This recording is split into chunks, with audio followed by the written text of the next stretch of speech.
तो कैसे हो दोस्तों, आज हम लोग बात करने जा रहे हैं कि कैसे आप आपके हाइट को एकदम मैक्सिमाइज़ कर सकते हो ड्यूरिंग योर टीनेज। तो इसका मेन स्टेप ये रहेगा कि आपको जितना आपको रिक्वायर्ड है उतना स्लीप लेना पड़ेगा, मतलब आपको बिना अलार्म के उठना पड़ेगा। इसके ऊपर मैंने एक शॉर्ट बनाया हुआ है, आप ये देख सकते हो। तो उसके बारे में मैं ज़्यादा नहीं बात करने जा रहा। सेकंड पॉइंट ये है कि आपको वर्कआउट फॉलो करना है, जिसमें आप पुलअप्स या फिर कैलिस्थेनिक्स वर्कआउट को ज़्यादा प्रेफर करो, या फिर हाई वेटेड एक्सरसाइज को ज़्यादा प्रेफर करो। हाई इंटेंसिटी एक्सरसाइज भी आप ट्राई कर सकते हो। ऐसा कुछ नहीं होता कि आपकी हाइट रुक जाएगी जब आप वर्कआउट करना स्टार्ट कर दोगे, ये एकदम ही झूठ है। और आपको आपके डाइट में भी बदलाव लाना पड़ेगा। आपको हाई प्रोटीन और सफिशिएंट कार्ब वाले डाइट खाने पड़ेंगे, और आपको कैलोरी डेफिसिट में नहीं जाना है, बहुत ज़्यादा कैलोरी सरप्लस में भी आपको नहीं जाना है। आप अगर फिट हो तो आप कैलोरी सरप्लस ले सकते हो, that is completely fine and that is better. But if you are fat, don't focus on like getting shredded out completely. आपको स्लोली करना है। आपको बस, अगर आप एक दिन के 300 कार्ब्स खाते हो और बस ऐसे पड़े रहते हो तो ऑफ कोर्स आपके ऊपर फैट चढ़ेगी। तो कार्ब्स को कम करो, प्रोटीन को हाई करने की कोशिश करो और मैक्सिमम कैलोरीज हिट करने की कोशिश करो। प्रोटीन इंटेक को सबसे ज़्यादा जितना कर सकते हो उतना करो।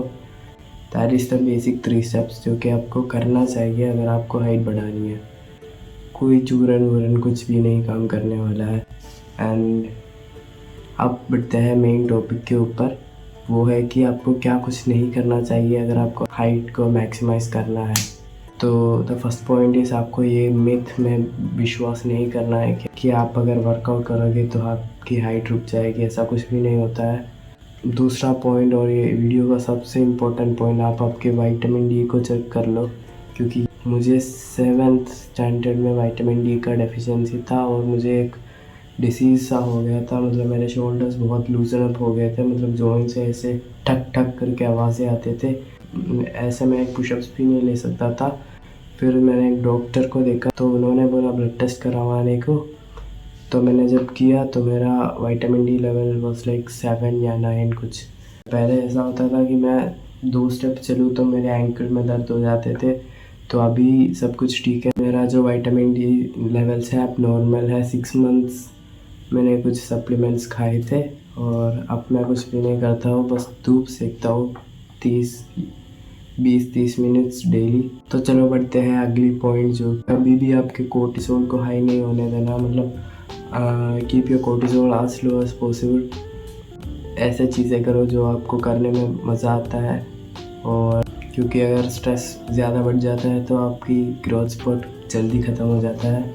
आपको अगर फैट लूज़ ही करना है और आप अभी टीनेज में हो तो आप ये कर सकते हो कि आप 100 या 200 कैलोरी डेफिसिट ले सकते हो, जिसमें आप जो आप 300-400 ग्राम एक्स्ट्रा कार्ब्स खाते थे ना, जो कि आपकी बॉडी को ज़रूरत नहीं थी, या फिर फैट जो भी प्रोसेस्ड फूड से आते हैं वो सब खाते थे ना, उसको रिप्लेस कर दो हाई प्रोटीन इंटेक से। मतलब आप जितना हो सके उतना प्रोटीन में फोकस करो, और आप बाकी जो भी चीज़ें हैं, आप चीनी को पूरा कट कर दो। आप स्लोली आप फैट लूज़ करोगे, साथ में मसल भी गेन करोगे। तो that's what you should do and I would still not recommend doing that. अगर आप बहुत ज़्यादा फैट हो तो आप ये कर सकते हो, नहीं तो आपको सरप्लस में ही रहना है। और गाइस, मेरे जो डाइट में है ना वो मोस्टली कार्ब्स होते हैं। मैं प्रोटीन इंटेक हर रोज़ कितने भी कोशिश कर लूँ हिट करने में बहुत मुश्किल होती है। कार्ब्स जो होते हैं वो एक्सेस क्वांटिटी में चले जाते हैं every single day without me realising.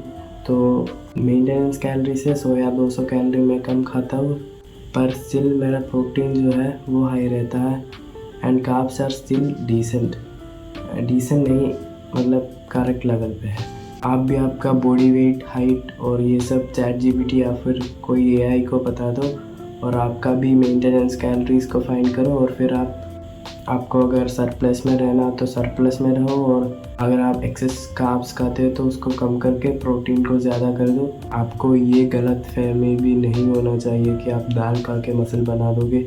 मुझे पहले होता था, अब मैं सोचता था कि ये जो लेंटिल्स होते हैं उसको बहुत ज़्यादा खा लूँगा तो मैं बहुत ज़्यादा मस्कुलर बन जाऊँगा, बड़ा बन जाऊँगा, हाइट मेरी बढ़ जाएगी। But the thing is lentils में होता है प्रोटीन, पर वो एक कार्ब्स का सोर्स होता है। एंड वो भी 100 ग्राम लेंटिल्स लेके, वो भी 100 ग्राम लेंटिल्स में लगभग 20 या मुझे पता नहीं कितना है, पर 100 ग्राम हम खाते नहीं हैं। तो जब आप प्रैक्टिकली थिंक करोगे तो that's not possible. So the best sources of protein that you can add is milk या फिर वे, जो कि मुझे तो पर्सनली मेरे पेरेंट्स अलाउ नहीं करते, पर अगर आपके करते हैं तो उसको ज़रूर कंज्यूम करो। मतलब whey protein is not dangerous, it's just whey that is derived from milk. जब पनीर बना जाता है तो लेफ्ट ओवर पानी जो होता है उसको वे कहते हैं, उसको पाउडर फॉर्म में कन्वर्ट करके वे प्रोटीन बेचा जाता है। एंड ये याद रखना कि सेफ ब्रांड को चुने आप। और पनीर एक एक्सेलेंट ऑप्शन है, एंड दही भी एक एक्सेलेंट ऑप्शन है, क्योंकि जिन लोगों को लैक्टोज इंटॉलरेंस है तो वो curd is a bit better source. और if you are a non veg then go for fish, जो कि एक्सेलेंट सोर्स है, क्योंकि इसमें ओमेगा 3 भी आता है जिसको स्ट्रॉन्गर बनाएगी और आपको ओवरऑल हाइट ग्रोथ में हेल्प करेगी। एंड फिशेस में बहुत हाई क्वालिटी वाला प्रोटीन भी होता है, तो you should consider fishes like salmon या फिर ट्यूना, ये सब बहुत बढ़िया होता है। और अगर आप वेज हो तो पनीर, दूध, यही सब है, या फिर आप सोया भी ले सकते हो। और eggs are the best source of protein, जो चीप कॉस्ट में पा भी सकते हो और इजी टू कुक भी है, और सबसे हाई क्वालिटी प्रोटीन मिलता है एग से। एक एग में 6 ग्राम्स ऑफ प्रोटीन और टन्स ऑफ माइक्रोन्यूट्रिएंट्स होते हैं। मतलब आपका एक विटामिन पिल हो जाता है अंडा। एंड ये भी नहीं होता, मतलब आप अगर 6 से 7 अंडा खाओगे तो आपके शरीर में हॉटनेस बढ़ जाएगा। मैं ऐसा नहीं मानता हूँ, और ये साइंस भी नहीं कहती है कि ऐसा कुछ होता है। पर इवन इफ़ आपको ऐसा कुछ फील होता है तो अगर आप 6-7 अंडे खा भी लेते हो और अगर आप वेले बैठे हैं तो कुछ हो सकता है, पर अगर आप वर्कआउट कर रहे हो, if you are staying active, तो मैं तो बोल रहा हूँ मुझे तो कुछ नहीं होता। If you can consume eggs. And यही कहना चाहूँगा, जल्दी सो जल्दी उठो। एंड आपको अगर समय नहीं मिल पाता है, क्योंकि आपको हर दिन रोज़ जल्दी सुबह उठना पड़ता है कि आपको स्कूल जाना पड़ता है, तो आप समय पे नींद नहीं ले सकते हो। तो the thing that I want to say is try to sleep early, जितना हो सके उतना। अगर आप 10th में पढ़ते हो या फिर 9th में पढ़ते हो तो आपको, मैं ऑनेस्टली कहूँ तो एक दिन बस 45 to 1 आवर इज़ इनफ। पढ़ने बैठ जाओ और जब हो जाए तो तुरंत सोने चले जाओ। स्क्रीन टाइम को घटा लो। और ट्यूशन से अगर आप 7-8 बजे घर वापस आते हो तो मैक्सिमम कितने हो सके उतनी जल्दी आप सोने को चले जाओ, क्योंकि हाइट एक बार बढ़नी है, फिर आपको रिग्रेट ना हुए। कोई भी नहीं सुनने वाला कि आपके ट्यूशन लगे हुए थे इसलिए आप बोने बन गए। तो दैट्स ऑल।